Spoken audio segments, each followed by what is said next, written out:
Hello again, and welcome to War Stories Behind the Scenes Tales from the Front Lines of the Media. I am your host, Tom Curley. Welcome to the show. And I'm sure that we've got a great show for you today. And of course, the reason we have a great show for you today is because of this dude, the famous TV broadcaster, Garry Armstrong. Garry, how the hell Howdy. are you today? So how you Okay, doing today? doing just fine. How about you? You were on the road this week, were you not? Yeah, last week we went out to Michigan to visit uh, old neighbors of ours who are still old friends. It's just they're now neighbors in Michigan. It was out on Lake Right. Charlevoix, which is up at the top of northern Michigan. It was 2 blocks from Lake Michigan. It's a Wow. summer town. All these rich houses and rich boats, and it was a lot of fun. We had a good time, and more importantly, we didn't have any travel problems. Flying these That's days great. is crazy. So we don't really have unfinished business. I don't know what it was we didn't get to last week, but we probably won't get to it this week. But I do have we've been getting some comments, mostly some questions. Regular viewers of the show might have noticed. I'd say maybe in the last 10 episodes, all these graphics pop up during the show, and some of them are commenting on whatever it is we're talking about, or basically just Right. being very snarky, or sometimes just being an asshole. And people go like, who's the graphics department? Who's writing these graphics? He's really funny. And of course, people assume that it's me, and actually, it's not. It actually isn't. As you know, AI has become really a thing these days, and I actually bought a program. It's an automatic graphics generator.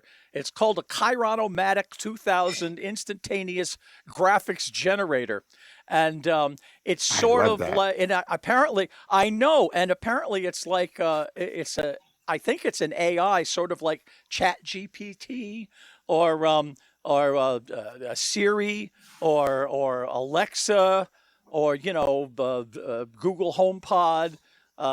So I really don't know what's going to happen because it does it after we finish the show.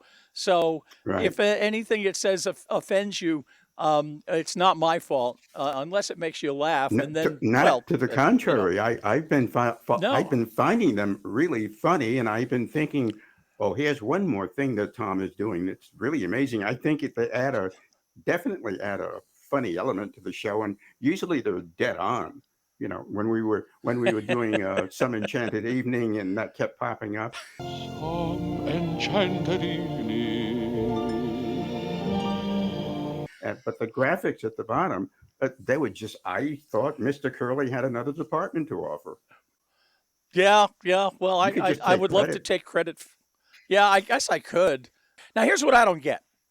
In the news, the CEOs and presidents of all of the companies that are making these AI programs, like ChatGPT and Google, Right. or wrote a Right. letter, co-signed a letter saying that AI might end humanity. All right, it's a it's an extinction level threat. Okay, so Right. why are you continuing to make them? Could somebody explain that? I mean, I keep saying, haven't any of you watched the Terminator movies? Didn't any of you watch a single Right. episode of Battlestar Galactica? I mean, come on. But what can I tell you? Well, the thing is here, which I don't understand, is it's taking away. All right, automation in industry has been around for a while, and that's taking away blue collar jobs. They've automated the auto industry. They've automated basically every Yeah. industry. Okay, but Now they're taking over lawyers, paralegals, accountants, management jobs. Who would know that a Right. computer can do a middle management job better than middle managers? Yeah, duh. So now you're putting everybody out of work. So if you put Right. everybody out of work, who's going to buy any of the stuff that they're using the AI to create and sell? I mean, don't they remember the French Revolution? I mean, these computers are going to be the first ones up Probably against the not. wall when the revolution comes. They don't study history. Right, Mark Twain was wrong. He said, history doesn't repeat itself, but it does rhyme a lot. No, I think it absolutely repeats itself. So anyway, what do Absolutely. you got for us this week? The first person I want to go to is let's start with Eddie Albert. He was longtime film actor, TV actor. He's probably most famous for Green Acres, that sitcom he did with Ava Gabor back in the 80s, I might say. At any rate, he was in Boston as a character, supporting actor for a movie called Yes, Giorgio. And I'm trying to remember the star who was, I think, an opera star, Pavarotti or somebody like that. Don't hold me to that because I'm not sure. But Eddie Albert was in town, and I thought it was a big deal because I was familiar with all of his Hollywood work. But no one could find Eddie Albert, and I called the public relations agency who usually scheduled these celeb interviews, and they didn't know. So I was out with my cameraman. We were down by the Charles River on, I don't know why, but we were doing some bogus story for the weather people. And I'm just looking up and down the shore next to the Charles River, watching the people who were running, the people who were sunbathing, and I saw a very familiar figure. And I said to my cameraman, that looks like Eddie Albert. And my cameraman, I don't know, they all look alike. I said, don't say that. So I walked over, and it was Eddie Albert. And he was indeed sunbathing. And I walked over, and he looks at me and he said, did the agency send you over? And I said, no, they didn't. They don't know where you are. And he said, good, let's keep it that way. And I said, well, no, listen, while I'm here, I'm a big fan of movies. I'm a big fan of your work. And he said, okay. What are you going to ask me about doing this or that or the other thing? And I said, I wanted to ask about when you did what movie you're going to ask me about, Brother Rat, or one of these crappy movies I've done lately. I said, no, I was fascinated by that film you did back in 1940 or 41 called The Wagons Roll at Midnight. Now, Bogart was the star of that movie, and Albert had a featured role, and it was a remake of a film called Kid Galahad, which had starred Edward G. Robinson and Ann Southern and Wayne Morris as what they call the battling bellhop. So this film, Wagons Roll at Midnight, was a remake only 4 years after the original, and we got into that. And Eddie Albert had played an up and coming lion tamer in that movie. So he looked at me and he rolled his eyes, and I said, "That was a really good opportunity for you. You were working with the top stars at Warner Brothers." And he said, "Yeah.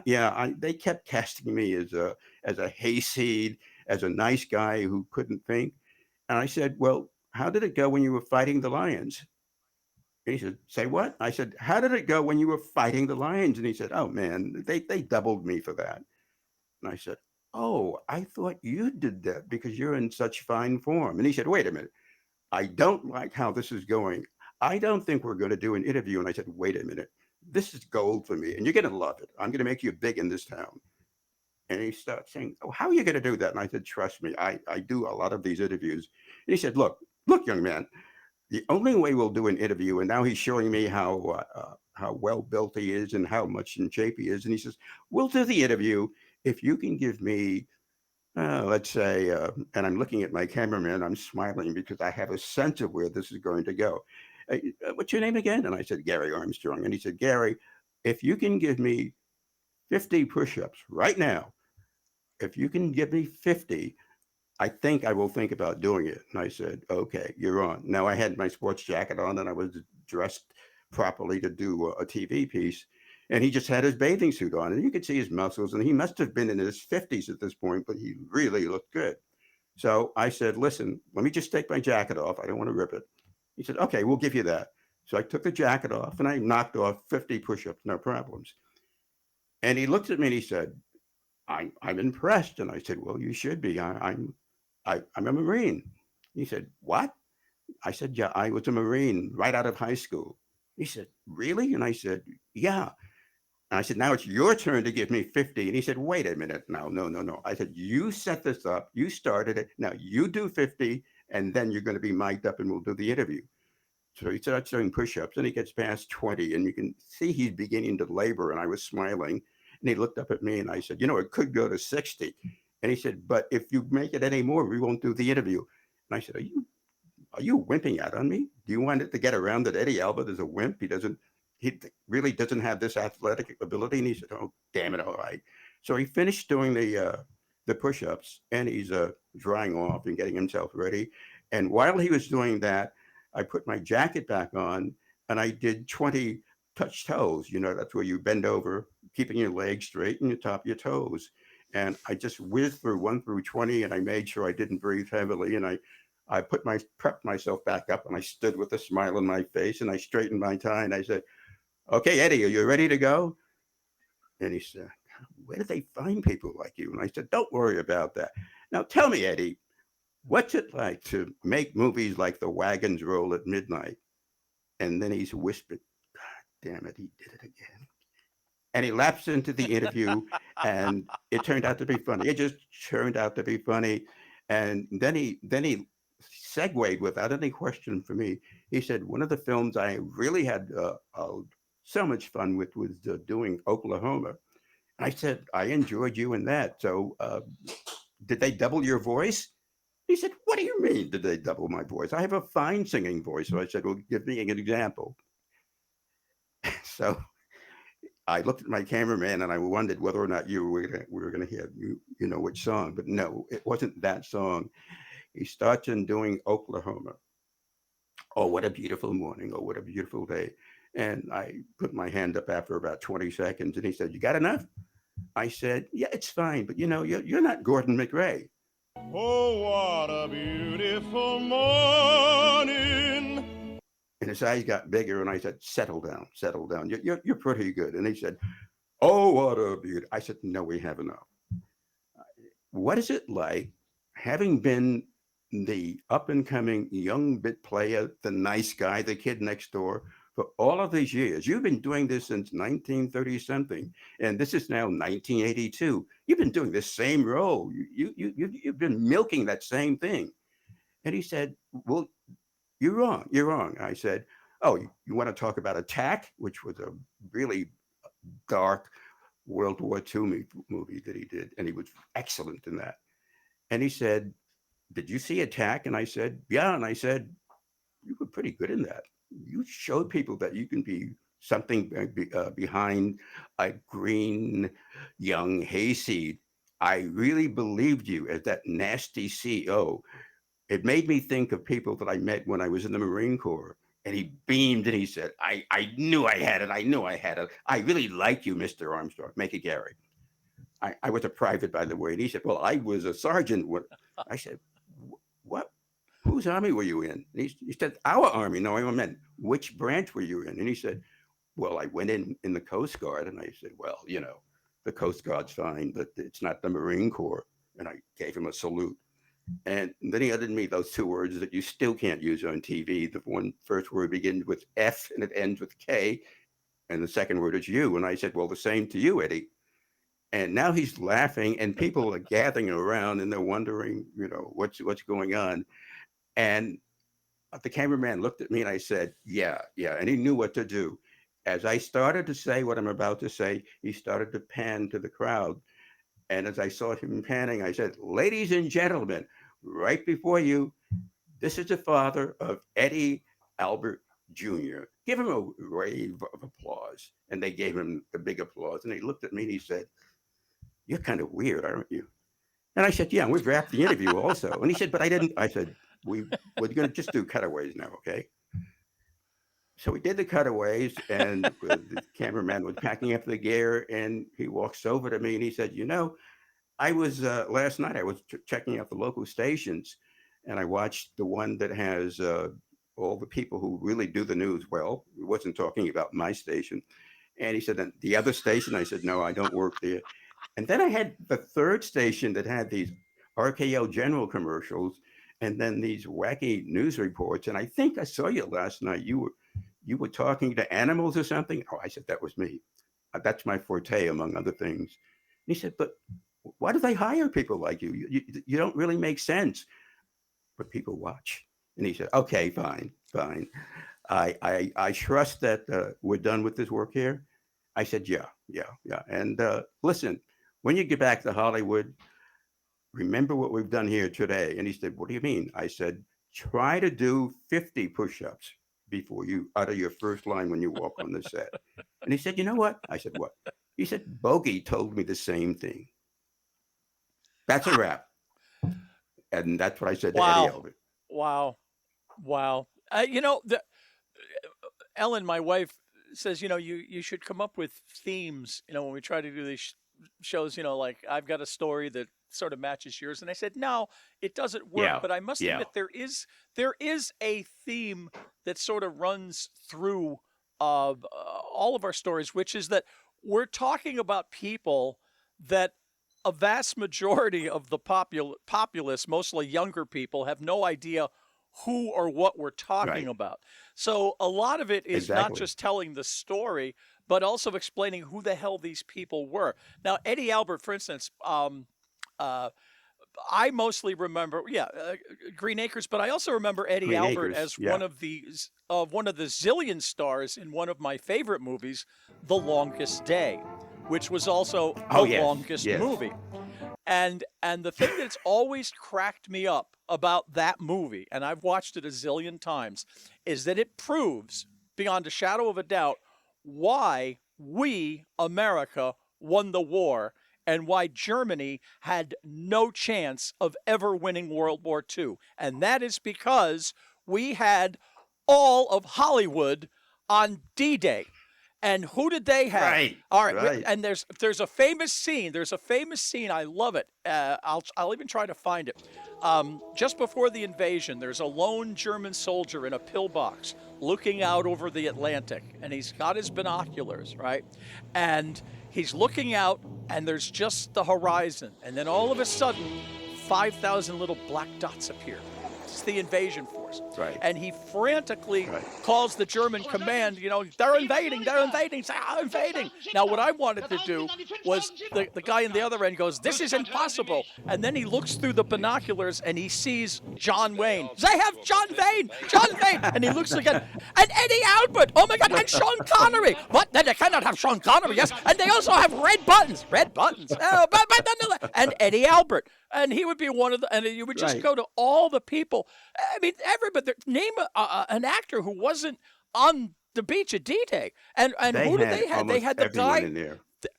right. But who did the Germans have? They had Bert They Froh, didn't. the guy that played Goldfinger. That was it. The guy that played Goldfinger Froh, yeah. against all of Hollywood. I love it. So Yeah. so speaking of The of old things, the only name actor they had working for the Germans, and I don't remember. I have to concede here whether or not he was really German. Was Kurt Jurgens, who played a Kurt lot of Jurgens, yes, Germans he was the in other his one. time. Right, Yeah, right. yeah, yeah. He was the other But one. you're So you're right. We beat them because we had more movie stars, no doubt about it. oh, absolutely. No doubt about it. So speaking of old things, our sponsor, our wonderful sponsor, the Long John Sump Pump and Bassinet Society, makers of fine, No Time for the Classics, for those, every classical song ever written on 2 albums, and No Time for Shakespeare, all of Shakespeare's plays and sonnets on 2 albums. Um, well, they also have another. They also have another product. Now, the kids out there probably don't remember, and I don't know if you do. Back in the '80s, the '70s, on late night television, there used to be all these crazy products that I just used to love. And these are the products that when you were up at 3 o'clock in the morning and you were drunk or stoned out of your mind, you would see these commercials. All right. They would be like Ron Popeil. Okay. Ron Popeil had a whole bunch. He had the Boutonniere, the Pocket Fisherman, my favorite, Hair in a Can. You can't make that up. But then they also had a bunch of musical artists. For instance, they had Slim Whitman, who was featured in Mars Attacks. But my favorite was Zamfir, master of the pan flute. Now, do you remember him? Well, he's a real Yes, I guy, do. okay? And he has Yeah. many, many albums, and he used to be on late night television all the time. Zamfir, master of the pan flute, plays Right. whatever. Well, it turns out that the Long John Sump Pump and Bassinet Society also has a product, and this is one of his little-known albums, but I'm happy to present the latest album by Zamfir, master of the pan flute. You've enjoyed his music for years. You loved his haunting interpretations of the music of the Beatles, the Bee Gees, and many of our other great contemporary masters. But now, Static House, a division of the Long John Sump Pump and Bassinet Society, presents our new album, Zamfir, master of the pan flute, plays heavy metal. Yes, hear Zamfir, master of the pan flute, as he plays the music of Iron Maiden, Megadeth, Twisted Sister, and more. And if you order now, you can receive the limited edition CD, Zamfir Plays the Best of Pink Floyd. That's Zamfir, master of the pan flute, playing the head-banging favorites we've all come to know and love. And here's your announcer to tell you how to order. Call 1-900-FLOUT-IT. That's 1-900-FLOUT-IT. When you got it, flout it.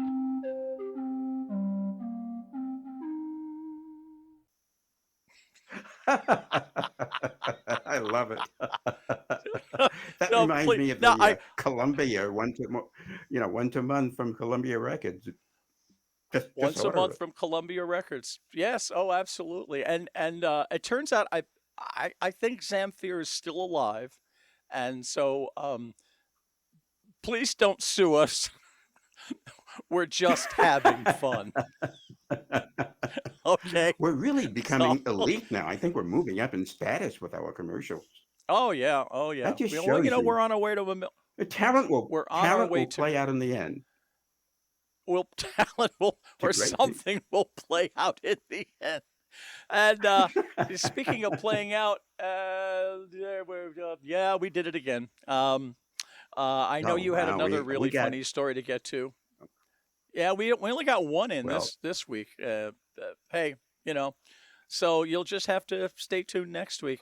So, of course, now it's time for the mandatory plugs. Serendipity Seeking Intelligent Life on Earth, your wife Marilyn's famous blog that basically writes about anything Marilyn wants and anything that you want and anything that I want and anything that my wife Ellen wants. Of course, Voice Audio Theater, my audio theater group, the best in audio drama and comedy, a half-hour radio show. The cult show from the 80s is back, or maybe it never really left. And, of course, my co-podcast, Get Off My Lawn, with me, where we talk about life, the universe, and whatever is in the teleprompter. So, Gary, we did it again.